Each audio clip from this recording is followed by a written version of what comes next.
Un, dos.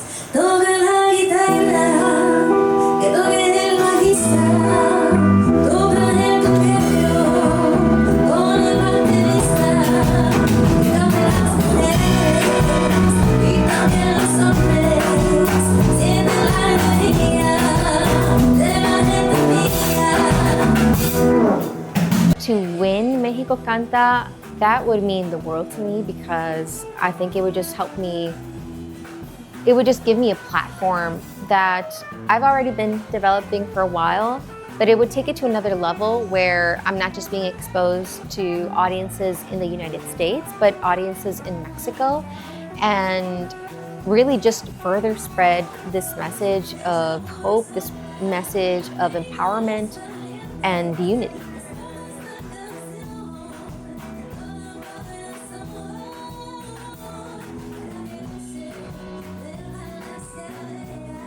So I live in the city of Chicago. It's an amazing, beautiful city full of so many cultures. It's so diverse, and 1 in 5 people are Mexican or of Mexican descent. So I think that's really cool for just myself and my family for coming here for that. My dad had already been in the United States before my mom, but when I was born here because my parents got together in Mexico and they decided I should be born over here. My mom didn't even really want to because she had her son from a previous marriage. Her husband had passed away, and he was really young. He was like 2 or 3 years old.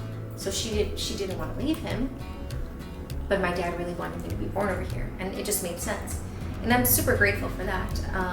Although I know, like, my brother grew up with, you know, his own issues around that. So it's very complex. I'm Pastor Emma Lozano, and I'm actually the pastor of Lincoln United Methodist Church. Rosie was in the garden with her dad. We had just opened up the church, and he was sitting in the garden, and they had their guitars. And I don't know if Rosie has the same memory as I do, but her father said, "Sing."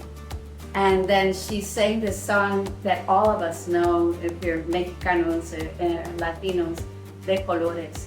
And she sang it, and she's so small. I'm looking at her and I'm saying, she's a musician, a singer, and she has all this charisma. I was just right away thinking, dang, I'm gonna see this little girl go to the Grammys. Right then I knew, and I was like, yeah, can you sing in my church?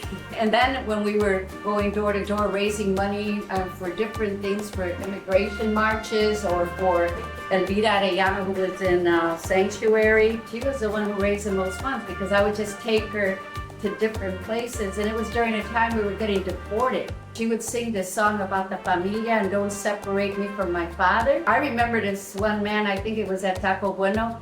He just opened the register and gave her all the money that was in the register. In our community, when you're in the middle of a struggle, we would say, "Échales un corrido." And that was like, you would make a song about the struggle you were in. And then she became that person, like the folkloric person that would play the music about the struggle. And I wish that all artists were like Rosie, because especially if you have that much talent, you should be able to incorporate the struggles of your people or the people that are marginalized. And that's what Rosie has done. I want her to reach the platform so that she can become international, and I think she's on her way. She's right now performing, and she's already in the semifinals in Mexico. She should win in all those spaces. She's our mariposa, she's our butterfly.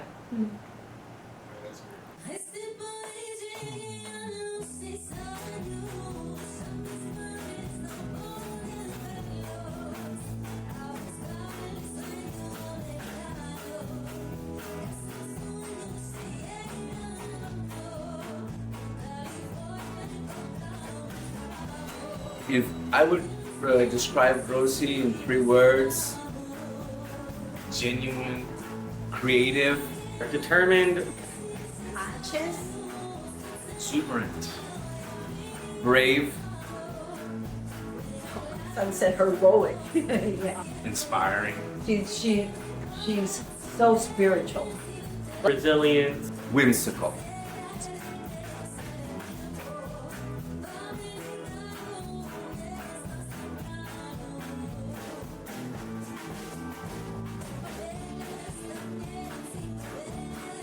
¡Viva México canta! ¡Viva México canta! ¡Viva México canta! ¡Viva México canta! ¡Viva Rosalba! ¡Viva Rosalba!